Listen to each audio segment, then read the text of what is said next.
দিল্লি গণধর্ষণ কাণ্ডে 4 দোষীকেই ফাঁসির সাজা শোনালো সাকেত ফাস্ট ট্র্যাক কোর্ট। বিরলের মধ্যে বিরলতম অপরাধের জন্য মুকেশ সিংহ, পবন গুপ্ত, বিনয় শর্মা এবং অক্ষয় ঠাকুরকে মৃত্যুদণ্ডের নির্দেশ দিলেন বিচারক যোগেশ খান্না। এই রায়ের ফলে সত্যের জয় হলো। প্রতিক্রিয়া সরকার পক্ষের আইনজীবীর। রায়কে চ্যালেঞ্জ করে উচ্চ আদালতে যাওয়ার কথা জানিয়েছেন অভিযুক্ত পক্ষের আইনজীবী। সাজা ঘোষণার সময় সাকেত কোর্টের 304 নম্বর কক্ষে আগাগোড়া উপস্থিত ছিলেন মৃতার বাবা মা ও 2 ভাই। রায়ের পর তরুণীর মায়ের সংক্ষিপ্ত প্রতিক্রিয়া, এই রায় শোনার জন্যই রুদ্ধশ্বাস অপেক্ষা করছিলাম। দোষীদের ফাঁসির আদেশ আমাদের স্বস্তি দিয়েছে। দেশবাসী ও সংবাদ মাধ্যমকে পাশে থাকার জন্য ধন্যবাদ।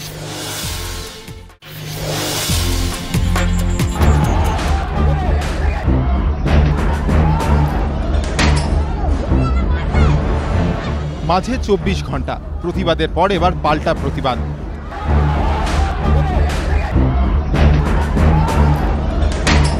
পঞ্চম শ্রেণীর ছাত্রীর মৃত্যুর প্রতিবাদ বৃহস্পতিবার এভাবেই ক্ষোভ হয়ে আছড়ে পড়ে দমদমের ক্রাইস্ট চার্চ স্কুলে।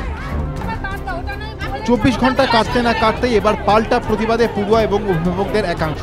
তাদের প্রশ্ন, স্কুলে ভাঙচুর চালিয়ে কি আদৌ সমস্যার সমাধান সম্ভব?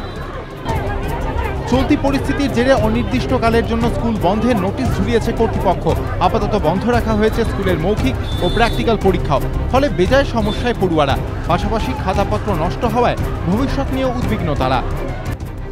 ভাঙচুরের প্রতিবাদে এদিন স্কুল গেটের সামনে পড়ুয়াদের সঙ্গে বিক্ষোভ দেখান কয়েকজন অভিভাবকও।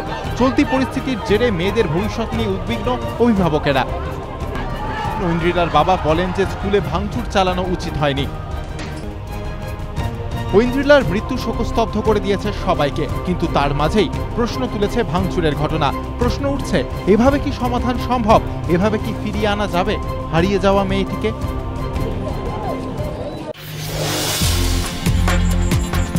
10ই সেপ্টেম্বর পেটের সমস্যা নিয়ে এমআর বাঙুর হাসপাতালে ভর্তি হন এক কিশোরী। অভিযোগ, বৃহস্পতিবার রাত 8:30 নাগাদ চিকিৎসা করার নাম করে ওই কিশোরীর শ্লীলতাহানি করেন মেডিসিন বিভাগের চিকিৎসক মনীশ কুমার। ওই রাতেই হাসপাতালের সুপারের কাছে অভিযোগ জানায় কিশোরীর পরিবার। লিখিত অভিযোগ জানানো হয় যাদবপুর থানাতেও। অভিযোগের কথা স্বীকার করে নিয়েছেন হাসপাতালের সুপার সোমনাথ মুখোপাধ্যায়। তিনি জানিয়েছেন, বৃহস্পতিবার রাতে কিশোরীর পরিবার আমাদের কাছে অভিযোগ জানায়। পুরো বিষয়টি আমরা সঙ্গে সঙ্গে যাদবপুর থানাকে জানাই। পুলিশি তদন্তের পাশাপাশি হাসপাতাল কর্তৃপক্ষ অভিযোগের সত্যতা খতিয়ে দেখবে। শুক্রবার সকালে হাসপাতাল থেকে অভিযুক্ত চিকিৎসক মনীশ কুমারকে আটক করে যাদবপুর থানার পুলিশ। পরে তাকে গ্রেফতার করা হয়।